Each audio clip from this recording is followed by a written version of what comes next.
करते हैं। तो यहाँ पर हमारा पहला क्वेश्चन है, डैश सेंट्रल नर्वस सिस्टम है जो आईओटी में ग्लोबल सर्विस का ध्यान रखता है। ठीक है, तो perception layer, network layer, application layer, तो इसका सही आंसर है आपका नेटवर्क लेयर। ठीक है, नेटवर्क लेयर जो है वो एक सेंट्रल नर्वस सिस्टम का होता है एक आईओटी सिस्टम में, अगर हम बात करें ग्लोबल सर्विस की। ठीक है, फिर उसके बाद यहाँ पर अगला क्वेश्चन, आईओटी में प्रमुख विशेषताएं कौन सी हैं। ठीक है, आईओटी की क्या क्या विशेषताएं हैं। तो यहाँ पर पहला ऑप्शन है हेट्रोजेनिटी यानी कि विविधता, दूसरा कनेक्टिविटी और तीसरा है सेफ्टी। तो यहाँ पर देखिए आईओटी की तीनों ही विशेषताएं हैं, तो इसका सही आंसर है ऑल ऑफ द अबव। अगला क्वेश्चन, डैशबोर्ड का उपयोग करके कनेक्ट एंड कंट्रोल करने के लिए आईओटी डिवाइसेस का यूज करने वाली संस्थाओं को सक्षम करता है डैश, यानी कि जो यहाँ पर बात की जा रही है डैशबोर्ड के एग्जाम्पल की। तो डैशबोर्ड के एग्जाम्पल स्मार्टफोन भी है, टैबलेट पीसी भी है और स्मार्ट वॉचेस भी हैं, तो इसका सही answer all of the above हो जाएगा। डैशबोर्ड के बारे में हम पूरा समझ चुके हैं कि ये क्या होता है। ठीक है, डैशबोर्ड यानी कि जहां से हम आईओटी सिस्टम को कंट्रोल करते हैं। फिर उसके बाद यहाँ पर क्वेश्चन नंबर 4, निम्नलिखित में से कौन शॉर्ट रेंज वायरलेस नेटवर्क का एग्जाम्पल है। शॉर्ट रेंज, ठीक है, मतलब यानी कि जिसकी रेंज कम हो, और यहाँ पर ऑप्शन दिए गए हैं 4, www, internet, wifi and VPN. तो यहाँ पर अगर हम बात करें www की, तो यहाँ पर ये तो इंटरनेट यानी कि एक नेटवर्क होता ही नहीं है, ये तो वर्ल्ड वाइड वेब यानी कि इंटरनेट पर दी जाने वाली एक सर्विस है। इंटरनेट एक नेटवर्क है लेकिन ये शॉर्ट रेंज नहीं होता। वाईफाई इसका सही ऑप्शन है, क्योंकि वाईफाई जो है इन चारों के कंपैरिजन में वाईफाई जो है जिसकी शॉर्ट रेंज है। अगर यहाँ पर ऑप्शन में ब्लूटूथ भी होता तो फिर यहाँ पर सही ऑप्शन होता ब्लूटूथ, क्योंकि इसकी रेंज जो है वाईफाई से और भी कम होती है। लेकिन यहाँ पर अगर इन चारों की बात करें तो इसमें सही आंसर है वाईफाई।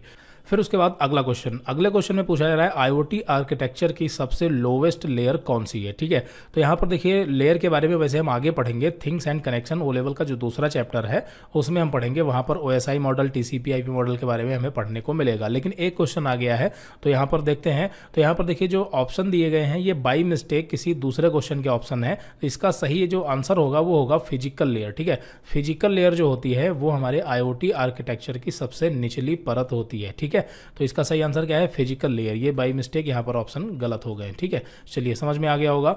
अगला क्वेश्चन, वाईफाई एएच जिसे हम हालो भी कहते हैं, विशेष रूप से डैश के लिए डिजाइन किया गया है। 802.11 यानी कि स्टैंडर्ड है, इस पे काम करता है। लॉन्ग रेंज बिल्कुल सही, लो पावर, ये तीनों यहाँ पर ऑप्शन सही है, तो इसका मतलब इसका सही आंसर है ऑल ऑफ दी अबव। ठीक है, ये तीनों ही यहाँ पर ऑप्शन सही है वाईफाई एएच के मामले में। ठीक है, फिर उसके बाद अगला क्वेश्चन, निम्नलिखित में से कौन सा प्रोटोकॉल एक पब्लिश सब्सक्राइब आर्किटेक्चर है, यानी पब्लिश सब्सक्राइब मॉडल का इस्तेमाल करता है। तो इसका सही आंसर है आपका MQTT। MQTT जो है ये पब्लिश सब्सक्राइब मॉडल पर काम करता है। ठीक है, अगला क्वेश्चन है, निम्नलिखित में से कौन आईओटी में यूज होने वाली वायरलेस टेक्नोलॉजी में से कौन कम से कम पावर कंज्यूम करता है। तो अगर हम बात करें इन चारों ऑप्शन में तो इसका सही आंसर है जिगबी।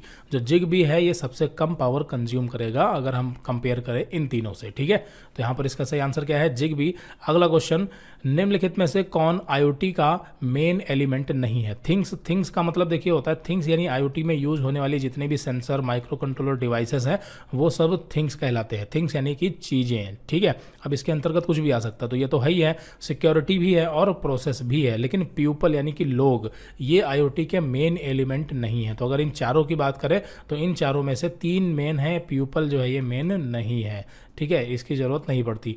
अगला क्वेश्चन, जिगबी निम्नलिखित में से किस मानक स्टैंडर्ड पर बेस्ड है। ठीक है, जो जिगबी है ये किस पर काम करता है, तो इसका सही आंसर है IEEE 802.15.4। तो ये इसका सही ऑप्शन है। अगला क्वेश्चन, लोरा स्टैंड फॉर, लोरा का पूरा नाम क्या है, लॉन्ग रेंज। ठीक है, लॉन्ग रेंज, लोरा का पूरा नाम लॉन्ग रेंज। रेडियो आगे लगा दिया गया क्योंकि रेडियो वेव ही होती हैं, उसी पे काम करता है, तो लॉन्ग रेंज होता है इसका पूरा नाम। ठीक है, लॉन्ग रेंज रेडियो।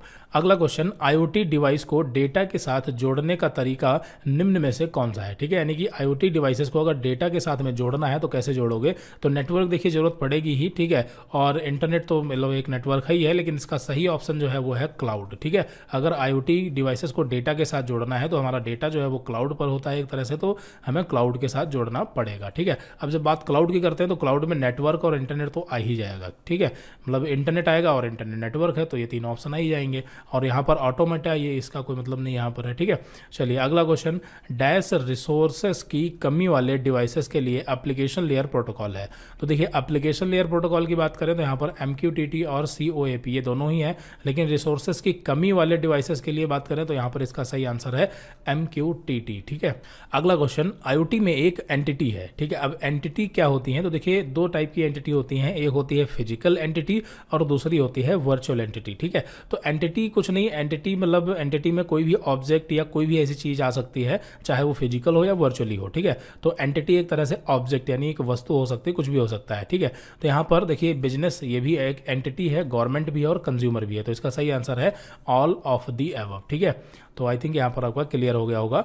अगला क्वेश्चन, IoT में सबसे अधिक उपयोग किए जाने वाला प्रोटोकॉल है, यानी कि इसमें से कौन सा सबसे ज़्यादा इस्तेमाल किया जाता है, तो MQTT, ZigBee, XMPP और ऑल ऑफ दी अबव। तो इसका सही आंसर है ऑल ऑफ दी अबव, क्योंकि तीनों का इस्तेमाल करते हैं, ठीक है। फिर उसके बाद अगर मान लेते हैं कि यहाँ पर ऑल ऑफ दी अबव का ऑप्शन नहीं होता तो यहाँ पर इसका सही आंसर MQTT होता, ठीक है, या फिर ZigBee भी हो सकता था, क्योंकि दोनों का जो मतलब यूज़ है लगभग बराबर होता है, लेकिन इस तरह से कंफ्यूजिंग वाले क्वेश्चन आपको नहीं मिलेंगे यहाँ पर, इसीलिए ऑल ऑफ द अबव का ऑप्शन दिया गया है, ठीक है। फिर उसके बाद अगला क्वेश्चन, IoT एप्लीकेशन में लाइट वेट प्रोटोकॉल के लिए निम्नलिखित में से किसका उपयोग किया जाता है। अब लाइट वेट की अगर बात करें तो यहाँ पर इसका सही आंसर फिर से एक बार MQTT जो है ये एक लाइट वेट प्रोटोकॉल है। एक बार फिर से यहाँ पर MQTT से ही क्वेश्चन है और यहाँ पर पूछा जा रहा है ये क्या है, तो स्मॉल एंड चीप इक्विपमेंट सही है, low memory devices, low power equipment, तो यहाँ पर इसका सही आंसर फिर से ऑल ऑफ दी अबव हो जाएगा, ठीक है। अगला क्वेश्चन, 6 लो डब्लू पैन ये क्या है, तो 6 लो डब्लू पैन मतलब इसका पूरा नाम पूछा जा रहा है, तो IPv6 over low power wireless personal area network, तो ये इसका सही आंसर है ए। आगे बढ़ते हैं, अगला क्वेश्चन, सेलुलर नेटवर्क में उपयोग किए जाने वाले विभिन्न वायरलेस स्टैंडर्ड हैं, तो यहाँ पर GSM, CDMA और LTE तीनों को हम यूज करते हैं, तो इसका सही आंसर एक बार फिर से ऑल ऑफ द अबव।